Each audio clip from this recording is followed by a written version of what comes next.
Hi అందరికీ నమస్కారం. ఈరోజు వీడియో వచ్చేసి బెండకాయలతో పాత కాలం నాటి పద్ధతిలో అమ్మమ్మ నాన్నమ్మ వాళ్ళ స్టైల్లో ఒక మంచి రెసిపీ అయితే షేర్ చేస్తున్నాను. ఆ రెసిపీ ఏంటి అనుకుంటున్నారా?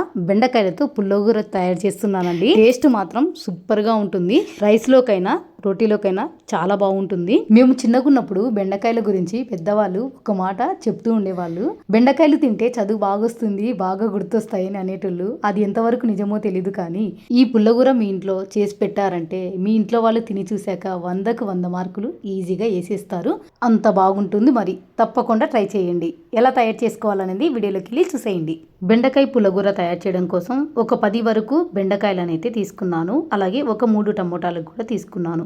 ఈ బెండకాయలను టమోటాలను నీట్గా కడుక్కొని తుడిచేసుకొని పెట్టుకోవాలి. ఇలా కడిగి పెట్టుకున్న బెండకాయలను టమోటాలను కట్ చేసుకోవాలండి. ముందుగా బెండకాయలను చివర్లు కట్ చేసుకొని ఇక్కడ చూపిస్తున్నట్టు ఈ సైజులో కట్ చేసుకోవాలి. ఈ విధంగా బెండకాయలను అలాగే టమోటాలను కూడా కట్ చేసుకోవాలి. టమోటాలు కూడా మొదలు ఉంటుంది కదా అండి, ఆ మొదలు పాటుని కట్ చేసుకొని ఈ విధంగానే టమోటాలు కూడా కట్ చేసుకొని పెట్టుకోవాలి.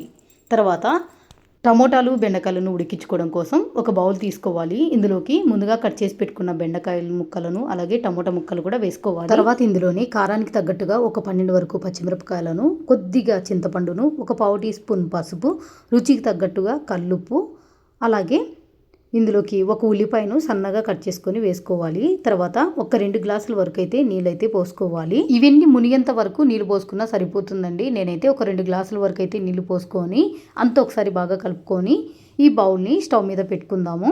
ఇలా స్టవ్ మీద పెట్టుకున్నాక మంట హై ఫ్లేమ్లో పెట్టుకొని మధ్య మధ్యలో కలుపుతూ మూత పెట్టేసుకొని ఉడికించుకోవాలి. ఈ బెండకాయలు టమోటాలు ఇలా ఉడికేటప్పుడు ఒకసారి ఈ విధంగా కలుపుకుందాము. ఇలా కలుపుకున్న తర్వాత మళ్ళీ మూత పెట్టేసుకొని బెండకాయలు టమోటాలు పచ్చిమిరపకాయలు ఇవన్నీ మెత్తగా ఉడికేంత వరకు ఉడికించుకోవాలి. చూసారు కదా, ఇక్కడ బెండకాయలు టమోటాలు ఈ విధంగా మెత్తగా ఉడికిపోయినాయి. చూడండి, మీకు ఒకసారి చూపిస్తాను. బెండకాయలు టమోటాలు ఉడికాయో లేదా మీకు చూపిస్తాను. చూడండి, ఇక్కడ చూసారు కదా, ఇలా పట్టుకుంటానే బెండకాయలు అనేది చాలా మెత్తగా ఉడికిపోయినాయి. అలాగే టమోటా పైన ఉన్న స్కిన్ కూడా సపరేట్ అయిపోయింది. చూడండి, నీళ్లు మరి పూర్తిగా ఇంకిపోకుండా ఇలా కొన్ని వరకు ఉండేలాగా చూసుకోవాలి. ఇప్పుడు స్టవ్ ఆఫ్ చేసుకొని వీటన్నిటిని మెత్తగా మెదుపుకుందాము. ఇవన్నీ పూర్తిగా చల్లార్చిన అవసరం లేదండి. ఇలా వేడి మీదనే మనం తొందరగా మెదుపుకోవచ్చు. తొందరగా కూడా మెత్తగా అయిపోతుంది అనమాట. ఇలా ఇక్కడ చూపిస్తున్నట్టు ఈ విధంగా మెదుపుకోవాలండి. ఈ బెండకాయ పుల్లగూరకు మాత్రము చాలామంది ఉడికించిన తర్వాత రోట్లో కానీ మిక్సీలో కానీ వేసుకొని చేస్తుంటారు. అలా చేయడం కన్నా ఇలా మెదుపుకుంటేనే ఆ టేస్ట్ అనేది చాలా బాగుంటుందండి. ఈ పుల్లగూర మరీ మెత్తగా కాకుండా కొంచెం అవన్నీ కనిపించేలాగా కొద్దిగా కచ్చాపచ్చగానే మెదుపుకోవాలి.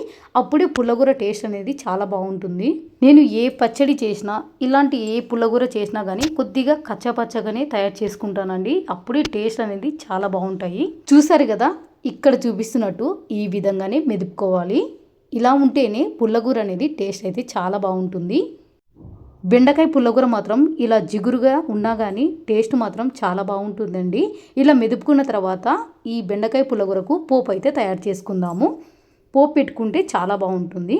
పోపు తయారు చేయడం కోసం స్టవ్ మీద ఒక చిన్న కడాయి పెట్టుకొని అందులోకి ఒక 2 టేబుల్ స్పూన్ల వరకు అయితే నూనె వేసుకోవాలి. ఈ పుల్లగూరకు నూనె ఎక్కువ అవసరం లేదండి, కొద్దిగా సరిపోతుంది. తర్వాత ఇందులోకి ఒక 5-6 వరకు వెల్లుల్లిని దంచుకొని వేసుకోవాలి.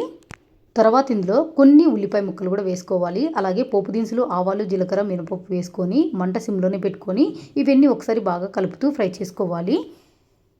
ఇలా కలిపేటప్పుడు ఇందులో ఒక ఎండుమిర్చి కూడా తుంచి వేసుకోవాలి. మంట సిమ్లోనే పెట్టుకొని ఇవన్నీ బాగా కలుపుతూ లైట్ గోల్డెన్ కలర్ వచ్చేంత వరకు ఈ పోపుని మంచిగా ఫ్రై చేసుకోవాలి. హై ఫ్లేమ్లో పెట్టుకొని మాత్రం ఇవన్నీ ఫ్రై చేసుకోవద్దండి. లో ఫ్లేమ్లోనే పెట్టుకొని నిదానంగా అయినా సరే ఈ పోపును మంచి ఎర్రగా వచ్చేంత వరకు కలుపుతూ ఫ్రై చేసుకోండి. అప్పుడే పోపు అనేది మంచి సువాసన వస్తుంది. ఇలా వెల్లుల్లి, ఉల్లిపాయ, ఎండుమిర్చి మంచి కలర్ రాగానే ఇందులోకి కొద్దిగా కరివేపాకు కూడా వేసుకొని అంత బాగా కలుపుకోవాలి. ఇప్పుడు ఇందులోకి మనం ముందుగా తయారు చేసి పెట్టుకున్న బెండకాయ పుల్లగూర అయితే వేసుకొని అంత ఒకసారి బాగా కలిసేలాగా కలుపుకోవాలి. లాస్ట్ ఫైనల్గా కొంచెం కొత్తిమీర కూడా వేసుకొని కలుపుకొని స్టవ్ ఆఫ్ చేసుకోవాలి. అంతేనండి, ఎంతో టేస్టీగా చాలా సింపుల్గా అమ్మమ్మ నాన్నమ్మ వాళ్ళ స్టైల్లో బెండకాయ పుల్లగూర అయితే రెడీ అయిపోయింది. తప్పకుండా ట్రై చేయండి. నెక్స్ట్ వీడియో వచ్చేసి పక్కా రాయలసీమ స్టైల్లో టమోటాలు ఉల్లిపాయలతో పుల్లగూరని ఎలా తయారు చేసుకోవాలో చూపించబోతున్నాను. కూర చేసే టైం లేనప్పుడు ఏదైనా సింపుల్గా టేస్టీగా ఉండాలి అంటే ఈ రెసిపీని ఖచ్చితంగా ట్రై చేయండి. చాలా బాగుంటుంది, ఈజీగా తయారు చేసుకోవచ్చు, ఎక్కువ ప్రాసెస్ కూడా ఉండదు, టేస్ట్ అయితే చాలా బాగుంటుంది. ఒక్కసారైనా ట్రై చేయండి ఫ్రెండ్స్. మరి సింపుల్గా రాయలసీమ స్టైల్లో పుల్లగూర ఎలా తయారు చేసుకోవాలో వీడియోలోకి వెళ్ళి చూసేయండి. పుల్లగూర తయారు చేయడం కోసం ఒక కడాయి కానీ ఒక బౌల్ కానీ తీసుకోవాలి. ఇందులోకి ఒక 5 మీడియం సైజు టమోటాలను కట్ చేసుకొని వేసుకోవాలి.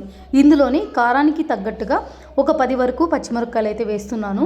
తర్వాత ఇందులోకి ఒక 2 మీడియం సైజులో ఉల్లిగడ్డలను పైన పొట్టు తీసేసుకొని కట్ చేసుకొని వేసుకోవాలి. ఇందులోని కొద్దిగా చింతపండు కూడా వేసుకోవాలి. అలాగే ఒక 1/2 టీ స్పూన్ నూనె, ఒక 1/4 టీ స్పూన్ జీలకర్ర, ఇందులోనే ఒక 2 గ్లాసుల వరకు నీళ్ళైతే పోసుకోవాలి.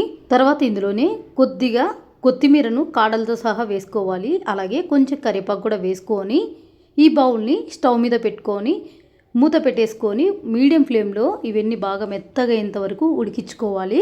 మధ్య మధ్యలో ఒకసారి కలుపుకుంటూ మూత పెట్టేసుకొని మెత్తగా ఉడికించుకోవాలి. టమోటాలు, ఉల్లిపాయలు, పచ్చిమిరపకాయలు అన్నీ ఉడకడానికి ఒక 10 నిమిషాలన్నా టైం పడుతుంది. 10 నిమిషాల తర్వాత చూపిస్తున్నాను చూడండి. టమోటాలు, పచ్చిమిరపకాయలు, ఉల్లిపాయలు అన్నీ ఈ విధంగా బాగా మెత్తగా ఉడికించేసుకోవాలి. నీళ్లు కూడా పూర్తిగా ఇంకిపోయినాయి, చూసారు కదా. ఇప్పుడు స్టవ్ ఆఫ్ చేసుకుందాము. ఇలా ఉడికించి పెట్టుకున్న వీటిలోకి రుచి తగ్గట్లు కల్లుప్పు వేసుకొని పప్పుగిత్తితో మెత్తగా మెదుపుకోవాలి. ఒకవేళ మీ దగ్గర పప్పుగిత్తి లేకపోతే మిక్సీ జార్లోకైనా వేసుకోవచ్చు, లేదంటే రోట్లోకైనా వేసుకొని కచ్చపచ్చగా దంచుకోవచ్చు. మిక్సీకి వేసుకొని చేసుకునేటట్లు అయితే మెత్తగా లేకోకుండా కొంచెం బరగ్గా మిక్సీ పట్టుకోండి, అప్పుడే టేస్ట్ అనేది చాలా బాగుంటుంది. మీకు ఇక్కడ ఒక మాట అయితే చెప్తానండి, పుల్లగూర ఎప్పటికైనా పప్పు గిత్తితో మెదుపుకుంటేనే టేస్ట్ చాలా బాగుంటుంది.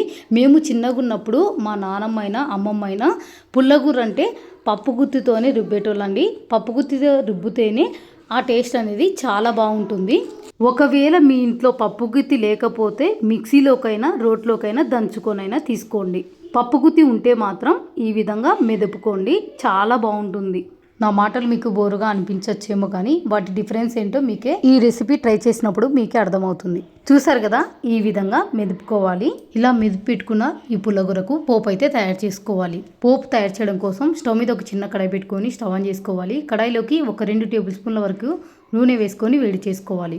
నూనె వేడవగానే పోపు దినుసులు ఆవాలు, జీలకర్ర, మినపప్పు వేసుకోవాలి. అలాగే ఒక 5-6 వరకు వెల్లుల్లిని పొట్టు తీసేసుకొని వేసుకోవాలి. ఒక ఎండుమిర్చి కూడా వేసుకొని మంట సిమ్లోనే పెట్టుకొని పోపు దినుసులు, వెల్లుల్లి, ఎండుమిర్చిని మంచిగా కలుపుకుంటూ ఫ్రై చేసుకోవాలి.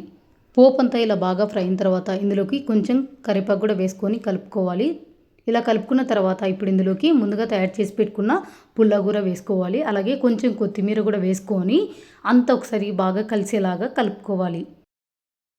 అంతేనండి, ఎంతో టేస్టీగా చాలా సింపుల్గా పక్కా రాయలసీమ స్టైల్లో పుల్లగూర అయితే రెడీ అయిపోయింది. స్టవ్ ఆఫ్ చేసుకొని సర్వ్ చేసుకోవడమే. ఈ పుల్లగూర వేడి అన్నంలోకైనా బాగుంటుంది, చపాతీ, రోటీ, దోశ ఇలా ఎందులోకైనా సూపర్గా ఉంటుంది. తప్పకుండా ఒకసారైనా ట్రై చేసి చూడండి ఫ్రెండ్స్. మరి చాలా సింపుల్గా పుల్లగూర ఎలా తయారు చేసుకున్నామో చూసారు కదా. ఈ వీడియో మీకు నచ్చినట్లయితే లైక్ చేయండి, షేర్ చేయండి, అలాగే ఛానల్ని సబ్స్క్రైబ్ చేసుకోండి. ఇంకా ఇలాంటి వెరైటీ వంటకాల కోసం పక్కనున్న బెల్ ఐకాన్ని యాక్టివేట్ చేసుకోవడం మాత్రం మర్చిపోకండి. Thank you for watching.